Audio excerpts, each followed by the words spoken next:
IT job కోసం చూస్తున్నారా? ఐటీలో కెరియర్ బిల్డ్ చూసుకోవాలనుకుంటున్నారా? అయితే సమాధానం కోడింగ్ ట్యూటర్.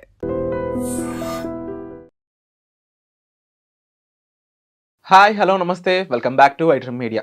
ఈరోజు మీరు ఎంతో కాలంగా వెయిట్ చేస్తూ కావాలి అంటున్న EB5 ఎక్స్పర్ట్ అయిన మన అడ్వకేట్ ఆయిచా మల్లెల గారు మనతో ఉన్నారు. సో EB5కి ఇప్పుడు same kind of guide lines ఉన్నాయా, ఎలాంటి విషయాలు మారుతున్నాయి, యూఎస్లో సెటిల్ అవ్వాలి, యూఎస్లో ఉంటేనే బెటర్ లైఫ్ అని అనుకుంటున్న వాళ్ళందరూ కూడా ఈ వీడియో.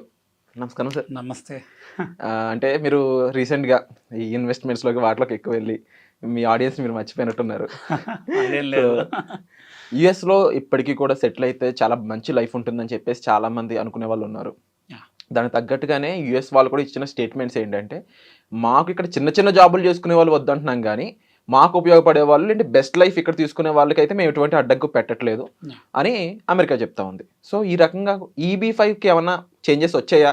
గోల్డెన్ వీసా అని ఒకటి అంటున్నారు, మరి దానికి దీనికి తేడా ఏంటి? సో మేజర్గా ట్రంప్ రూలింగ్లోకి వచ్చాక చాలా చేంజెస్ అయితే వచ్చినాయి. సో ఏంటంటే రూల్స్ అన్నీ ఏవైతే ఉన్నాయో వాటిలో ఒక ఇంప్లిమెంటేషన్ దగ్గర చాలా స్ట్రిక్ట్గా ఎన్ఫోర్స్ చేయడం జరుగుతుంది. సో దానివల్ల ఏంటి అంటే చాలా ప్యానిక్ అనేది క్రియేట్ అయింది పీపుల్లో. సో అందరు చాలా భయభ్రాంతులు అయ్యారు. ఎందుకు భయభ్రాంతులు అయ్యారు అంటే, స్టేబుల్గా అక్కడ ఉందాము, మనం అక్కడ ఎలా ఒకలాగా సెటిల్ అవ్వాలి అనుకున్న వాళ్ళకి చాలా హడ్డిల్ కింద మారే సిచ్యువేషన్ వచ్చిందనమాట అమెరికాలో. అయితే ఏంటంటే అమెరికా అనేది ఒక డ్రీమ్ అయిపోయింది అందరికీ. ఎంత కాదనుకున్నా మేము అమెరికా వెళ్ళి సెటిల్ అవ్వాలి. అమెరికా ఏంటంటే గ్లోబల్ డెస్టినేషన్, అక్కడైతే ఆపర్చునిటీస్ పరంగా కానీ లైక్ ల్యాండ్ ఆఫ్ ఆపర్చునిటీస్ అంటారు, కాబట్టి అక్కడ సెటిల్ అయితే బాగుంటుంది అనేది ఎవరికైనా డ్రీమ్గా ఉంది. కానీ ట్రంప్ వచ్చాక ఏవైతే మార్పులు తీసుకొచ్చాడో, సో కొన్ని ఏంటంటే కోర్టులో ఛాలెంజ్ చేయడం జరిగినాయి. లైక్ కొన్ని ఏంటంటే కంప్లీట్గా అన్నీ ఆయన ఫేవరబుల్గా ఏం రాలేదు. బట్ ఏదైతే అడ్మినిస్ట్రేషన్ పరంగా, ఎందుకంటే ఆయన రూలింగ్లో ఉన్నాడు కాబట్టి అడ్మినిస్ట్రేషన్ పరంగా ఆయన మొత్తం అతని హోల్డ్లో ఉంది కాబట్టి అతనికి నచ్చినట్టు సో ఇమిగ్రెంట్స్ మీద serious restrictions, rules and regulations enforce చేయడం జరుగుతుంది. సో దీనివల్ల ఏంటంటే అన్ని పాలసీస్లో లైక్ ఏంటంటే ఎవ్రీ వీసా, ఏదైతే ఇమిగ్రెంట్కి రిలేటెడ్ వీసాస్, డిఫరెంట్ వీసాస్ ఉన్నాయో, ఈ వీసాస్ అన్నీ కూడా వాటిల్లో ఉన్న రూల్స్ అండ్ రెగ్యులేషన్స్ పరంగా ఫ్యూ చేంజెస్ అనేది జరుగుకుంటూ వచ్చింది. అయితే most of the people USL settle అవ్వాలి అంటే వాళ్ళు ఆప్ట్ చేసుకునే విధి విధానం ఏంటంటే స్టడీస్. డెఫినెట్గా స్టడీస్ ద్వారా వాళ్ళు ఇమిగ్రెంట్ వీసాని ఆప్ట్ చేసుకుంటాం ఒక పద్ధతి. ఇంకో పద్ధతి ఏంటంటే జాబ్ ద్వారా ఆప్ట్ చేసుకుంటారు. అయితే ఈ రెండు మెథడ్స్ కాకుండా ఇన్వెస్ట్మెంట్ ద్వారా కూడా వెళ్ళి సెటిల్ అవ్వచ్చు అనే ఏదైతే ఉందో అదే EB5 వీసా. సరే, ఈ EB5 వీసాకి ఏమన్నా మార్పులు వచ్చినాయా అంటే, సో EB5 వీసాకి ఏమీ మార్పులు రాలేదు. ఎందుకంటే చాలా స్టేబుల్గా ఉంది EB5 వీసా. EB5 వీసా ఒక లా అనేది కాంగ్రెస్లో పాస్ అవటం వల్ల, దాని లెజిస్లేషన్ అనేది స్ట్రాంగ్గా ఉండటం వల్ల దానికి ఏమీ ఎఫెక్ట్ అనేది పడలేదు. సో EB5 లా అనేది 2027 వరకు అలానే బాగానే ఉంది, దానికి ఏమి ఇబ్బంది లేదు. తర్వాత మారొచ్చా? సో తర్వాత ఏంటి అంటే దాన్ని రెన్యూ చేయాలి. సో ఏంటంటే 2027 తర్వాత యూజువల్గా రెన్యూ చేస్తారు. రెన్యూ చేసినప్పుడు అప్పుడు ఆ లా మళ్ళీ పాస్ అవ్వాలి కాంగ్రెస్లో. సో పాస్ అయినప్పుడు దానికి ఏమైనా మోడిఫికేషన్స్ తీసుకొచ్చారా లేదా అనేది అప్పుడు దాని ప్రకారం యాక్ట్ అయింది. మోస్ట్లీ ఎలాంటి చేంజెస్ రావచ్చు? సో యూజువల్గా అయితే లాస్ట్ టైం ఏమైంది అంటే, అంతకుముందు లా ఎప్పుడైతే ఎక్స్పైర్ అయిపోయిందో, సో 2020 తర్వాత అప్పుడు ఏమి తీసుకొచ్చారు అంటే, ఇంతకుముందు $500,000 ఉండేది. ఇప్పుడు ఏంటంటే $800,000 అయింది ఇన్వెస్ట్మెంట్. అంటే ఇన్వెస్ట్మెంట్ అనేది పెరిగింది. సో నెక్స్ట్ అసలు అది రెన్యూ చేస్తారా లేదా అనేది ఈ గవర్నమెంట్ ముందుకు ఎలా తీసుకెళ్ళిద్ది అంటే, EB5 పాలసీని రెన్యూ చేస్తుందా లేదని చూడాలి. ఒకవేళ రెన్యూ చేస్తే డెఫినెట్గా దాని యొక్క ప్రైస్ ఇంక్రీజ్ చేసే అవకాశం ఉంటుంది. అలాగే ఆయన ఏం చేశాడు అంటే, గోల్డ్ కార్డ్ అని చెప్పేసి ఒక ఆప్షన్ తీసుకొచ్చాడు, గోల్డ్ కార్డ్ వీసా. సో EB5కి గోల్డ్ కార్డ్ వీసాకి ఏంటి కంపారిజన్ అంటే, టూ డిఫరెంట్ థింగ్స్ యాక్చువల్గా. So most of the people డబ్బులు ఉన్న వాళ్ళు ఎవరైనా EB5 ప్రిఫర్ చేస్తారు. So gold card visa prefer చేయాల్సిన సిచ్యువేషన్ ఎవరికి లేదు. ఎందుకు లేదు అంటే, ఫస్ట్ వచ్చేసి గోల్డ్ కార్డ్ వీసా వచ్చేసి 5 million ఉంటుంది అని చెప్పి ఆయన అనౌన్స్ చేశాడు. లేదా 5 million పైన 10 million కూడా ఉండొచ్చు అని చెప్పాడు. ఇప్పుడు వచ్చేసి ప్రాక్టికల్ ఇంప్లిమెంటేషన్లోకి వచ్చేసరికి 1 million అండ్ 2 million, కంపెనీస్కి అయితే 2 million అలా కట్టాలి, లేదు ఇండివిజువల్కి అయితే 1 million కట్టాలి. సో ఈ గోల్డ్ కార్డ్ వీసా ఏంటంటే direct entry in to the country so అని చెప్తున్నాడు. సో బట్ ఏమవుతుంది అంటే మీకు గ్రీన్ కార్డ్ రావాలి అంటే ఒక లెజిస్లేషన్ అనేది పాస్ అయి ఉండాలి డెఫినెట్గా.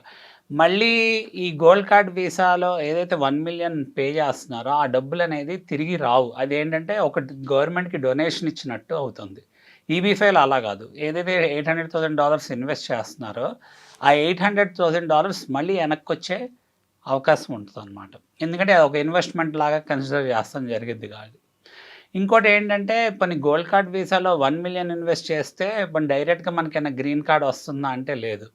సో అది మళ్ళీ తీసుకెళ్ళి EB1, EB2 కేటగిరీస్లో దాన్ని సింక్ చేయటం జరుగుతుంది. అదే గోల్డెన్ అనేది EB5 కన్నా పెద్దదని కదా అనుకునేది అందరూ. అలా అని కాదు. సో ఇక్కడ ఏమవుతుంది అంటే యూజువల్గా గోల్డ్ కార్డ్ వీసా అనేది డైరెక్ట్ ఎంట్రీ ఉంటుంది కంపెనీ, అంటే కంట్రీ ఎటువంటి డిలే లేకుండా, అంటే సింగిల్ షాట్లో డబ్బులు కట్టేసి కంట్రీలోకి వెళ్ళి సెటిల్ అవ్వచ్చు అనుకున్నారు. కానీ ఏమవుతుంది, ఎంట్రీ అయితే ఉంటుంది, కాకపోతే ప్రాబ్లం ఏంటి అంటే మీకు గ్రీన్ కార్డ్ రావాలి అంటే ఇప్పుడు EB1, EB2, EB3 కేటగిరీస్ ఇలా ఉంటాయి కదా. ఈ కేటగిరీస్ అన్నిటికీ వెయిటింగ్ లిస్ట్ ఉన్నాయి. ఎస్పెషల్లీ ఇండియన్స్కి అయితే చాలా వెయిటింగ్ లిస్ట్ ఉంటుంది. ఎందుకు వెయిటింగ్ లిస్ట్ ఉందంటే ఈ కేటగిరీస్లో మన వాళ్ళు వెళ్ళి ఆల్రెడీ ఫైల్ చేసిన వాళ్ళందరూ మోస్ట్లీ ఈ కేటగిరీస్లో పడతారు. లైక్ EB1 కేటగిరీ అంటేనేమో అవుట్ స్టాండింగ్ కేటగిరీ అనమాట.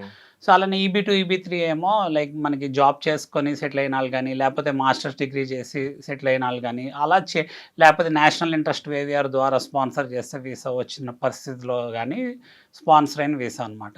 వీటికి వెయిటింగ్ లిస్ట్ ఉండటం వల్ల ఏమవుతుంది అంటే స్టిల్ మళ్ళీ EB5 బెటర్ అవుతుంది. EB5కి ఏంటంటే ఇంకా కరెంట్లో ఉందన్నమాట, దానికి ఏమి వెయిటింగ్ లిస్ట్ లేదు. ప్లస్ మోర్ ఓవర్ $800,000 వెనక్కి వచ్చేస్తుంది. సో మెయిన్ పీపుల్ ఇన్వెస్ట్ చేసే వాళ్ళకి కావాల్సింది ఏంటంటే మా మనీ మాకు సెక్యూర్డ్గా ఉండాలి. సో మేము ఇన్వెస్ట్ చేస్తున్నాం, మా ఇన్వెస్ట్మెంట్ వల్ల అక్కడ బెనిఫిట్ అయ్యి ఆ ఇన్వెస్ట్మెంట్ మాకు తిరిగి రావాలి, దాంతోపాటు మాకు గ్రీన్ కార్డ్ రావాలి అనేది మోస్ట్లీ అందరూ ఎదురు చూసేది. మరి ఆ పరిస్థితి గోల్డ్ కార్డ్ వీసాలో అయితే లేదు, ఏదైతే అనౌన్స్ చేశారో.